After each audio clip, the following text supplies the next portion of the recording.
ప్రముఖ దర్శకుడు కోడి రామకృష్ణ అంత్యక్రియలు ఇవాళ హైదరాబాద్ జూబ్లీ హిల్స్లోని మహాప్రస్థానంలో జరగనున్నాయి.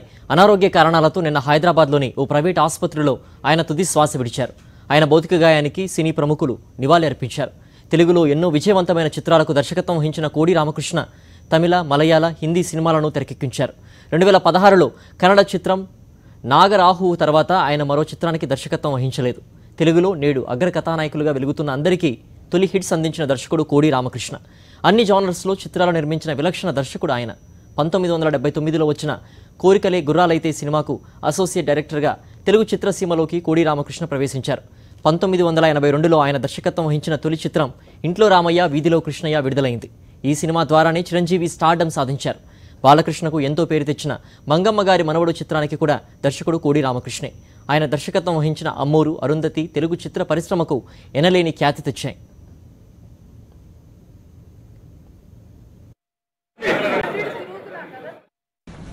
రామకృష్ణ చనిపోయాడంటే దిగ్భ్రాంతి కలిగింది. ఈ వయసు ఏమిటి, పోనీ పెద్ద హెప్టీ పర్సన్ అది కాదు. నాకు పోవటం ఏంటి అసలు నమ్మలేదు. ఈ సందర్భంలో నాకు ఒక విషయం గుర్తు వస్తుంది. ఫస్ట్ ప్రైమస్ ఆస్ట్రాలజర్ లండన్ హీరో అతను ఎస్ట్రానామికల్ మ్యాగజైన్లో ఒక ఆర్టికల్ రాశాడు. What is in store for us will be following us at the hour of it schedule. అంటే జీవితంలో మనకి ఏదైతే జరగాలో అది జరిగి తీరుతుంది, కష్టం లేదు. అది నా లైఫ్లో జరిగిన ఒక ఇన్సిడెంటే మీకు చెప్తున్నాను. ఆర్టికల్ రాశాడు. ఏమనంటే అతను ట్రైన్లో ట్రావెల్ చేస్తున్నాడు. అదే కంపార్ట్మెంట్లో అతను ఫ్రెండ్ ఒక అతను వస్తున్నాడు. అని అడిగి ఈయన చూడేదా చూసి, సార్ ఎక్కడి నుంచి వస్తానంటే నేను పలానా ఊరు పని మీద నేను వస్తున్నాను అన్నా. నువ్వెక్కడి నుంచి వస్తున్నావు అంటే ఇలా మా స్నేహితుడు కూతురు పెళ్లి జరిగిందండి, పెళ్లికి వస్తున్నానండి. ఆ స్నేహితుడు ఏమనిపించింది,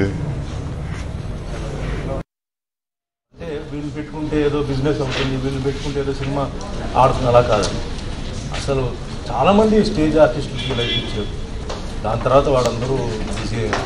సో క్యారెక్టర్కి తగ్గ ఆయన ఏంటంటే ఆయన ఆర్టిస్టులు పెట్టారు. అండ్ ప్రొడ్యూసర్ డైరెక్టర్ ఆయన, అండ్ చాలా పెద్ద పెద్ద హిట్స్ ఇచ్చిన డైరెక్టర్. సో ఈరోజు ఇండస్ట్రీకి పెద్ద లాస్, చాలా ఫ్యామిలీకి కూడా చాలా పెద్ద లాస్, నాకు ముఖ్యంగా చాలా పెద్ద ఒక లాస్. సో ఆయన ఆత్మకి శాంతి చేకూర్చాలని. ఆయన సినిమాలు చూసి గురించి తెలుసుకుని ఈ తరం వాళ్ళకి ఆయన ఒక మంచి పాఠ్యపుస్తకం అవుతాడు. నిజంగా ఆయన గురించి తెలుసుకుంటే అనాయాసంగా ఎలా పనిచేయచ్చు, ఆత్మీయంగా ఎలా పనిచేయచ్చు, నిర్మాతకి ఏ విధమైన ఇబ్బంది లేకుండా ఎలా చేయొచ్చు, అన్ని విషయాలు కూడా తెలుసుకోవడానికి ఒక పాఠ్యగ్రంథం లాంటి వాడు. తెలుగు సినిమా ఇండస్ట్రీలో కోడి Ramakrishna he created a chapter for himself. ఆయన కుటుంబానికి శాంతి కలగాలని అందరిలా మామూలుగా ప్రార్థించడం పర్సనల్ లాస్ అవుతుంది. వ్యక్తిగతంగా కూడా చాలా ఆత్మీయంగా ఉండేవాడు ఆయన. ఆయన ఎన్ని విజయాలు సాధించినా ఏమాత్రం ఆ విజయాల ఛాయ తెలియదా అనిపించే అంత సామాన్యంగా ఉండడం దాని ఒక ప్రత్యేకమైన లక్షణం. చాలా కాలం అనారోగ్యంతో బాధపడినప్పుడు ఇప్పుడు కలిసినా కూడా ఇంకా సినిమాలు చేయాలనే తాపత్రయం. ఇందాకే ఆఫీస్ రూమ్లో చూశాను. ఇప్పుడు రోజు ఏదో ఒక స్క్రిప్ట్ రాస్తూనే ఉండేవాడు. ఆయన అకాల మరణానికి నిజంగా ఇండస్ట్రీ అంతా చాలా తీరం లోటుగా భావిస్తుంది. వారికి, వారి కుటుంబానికి ప్రగాఢ సానుభూతి.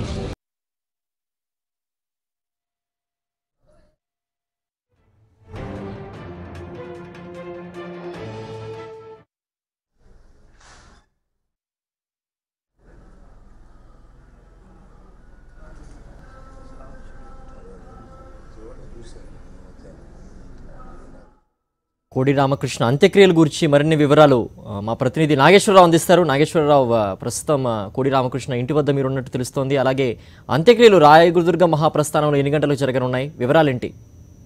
సిద్ధు, ఈ రోజు 11 గంటలన్నర ఆ ప్రాంతంలో ఆయన పార్థివ దేహాన్ని ఫిలిం ఛాంబర్ అభిమానుల సందర్శార్థం ఫిలిం ఛాంబర్ లో ఉంచనున్నారు. అక్కడి నుంచి 12:30 ఆ ప్రాంతంలో మహాప్రస్థానాన్ని తీసుకెళ్లి ఆయన అంత్యక్రియలు జరపనున్నారు. అయితే ఒక కోడి రామకృష్ణ గారి జీవితాన్ని తీసుకుంటే ఆయన తీసిన సినిమాలు అన్ని డిఫరెంట్ ఆఫ్ జానర్స్ తెలుస్తానున్నాయి. ఫ్యామిలీ డ్రామాస్ దగ్గర నుంచి, గ్యాంగ్ వార్ సినిమాల దగ్గర నుంచి, తర్వాత గ్రాఫిక్స్ సినిమాల దగ్గర నుంచి ఏదైనా కూడా ఆయన విభిన్న శైలిలో ఆయన సినిమాలు చేస్తూ వస్తున్నారు. ఆయన పెద్ద హీరోలకి పెద్ద సినిమాలు కూడా చేసిన సందర్భాలు ఉన్నాయి. చిరంజీవికి తో మొదటి సినిమా ఆయన డైరెక్షన్ లోనే ఇంట్లో రామయ్య వీధిలో కృష్ణయ్య, ఆ సినిమానే 365 రోజులు ఆడింది. అలాగే బాలకృష్ణతో మంగమ్మ గారి మనవడు 365 రోజులు ఆడింది. అంటే ఆయన ఎక్కువ 80% సినిమాలు సక్సెస్ రేషియో ఉన్నాయి. ఎప్పుడు ఆయన ఎన్ని సినిమాలు సూపర్ హిట్ అయినా కూడా ఆయన ఎప్పుడు విజయ గర్వంతో లేడు, ఎప్పుడు నెగటివ్గా ఉంటాడు. ఎవరు వచ్చి మాట్లాడినా కూడా నవ్వుతూ మాట్లాడటమే తప్ప మన పని తెలియాలి గురువు గారు, మనం తెలియక్కర్లేదు అంటూ చెప్తూ ఇస్తూ ఉండేవాడు. ఇప్పటికి కూడా ఆయన అరుంధతి సినిమా తర్వాత ఆయన పెరాలసిస్ స్ట్రోక్ రావటం, అలాగే అదే టైంలో ఆయనకి బైపాస్ జరగడంతో ఆయన ఆరోగ్యం కొంతకాలం పాపం ఇబ్బందులు పడ్డ సంఘటన అయితే వాస్తవం. అక్కడి నుంచి కూడా ఆయన ఎక్కువగా ఎక్కడ పెరాలసిస్ స్ట్రోక్ వచ్చినా కూడా అక్కడి నుంచి కూడా ఆయన ఎక్కువ ఎవరు వచ్చినా, చిన్న సినిమా వచ్చినా పెద్ద సినిమా వాళ్ళు వచ్చినా, గురువు గారు మీరు మా ఫంక్షన్కి రావాలి అని చిన్న సినిమా వాళ్ళు అడిగినా ఆయన అట్లాగే ఒక మనిషి సాయంతో ఆయన ఆ ఫంక్షన్స్ కి వచ్చేవాడు. నేను రాను అని ఎప్పుడు చెప్పేవాడు కాదు. అట్లాగే ఎప్పుడు చూసినా కూడా ఆయన కథ రాసుకుంటూ ఉండేవాడు. ఎందుకంటే మా ప్రతి సినిమాలో ఆయన చేసిన సినిమాలు భారత బంద్ కానీ 20వ శతాబ్దం కానీ తీసుకుంటే అటువంటి సినిమాలకి సీక్వెల్ తీయాలని ఆయనకి ఎప్పుడు ఉండేది. ఎవరు అడిగినా ధన్యవాదాలు నాగేశ్వరరావు.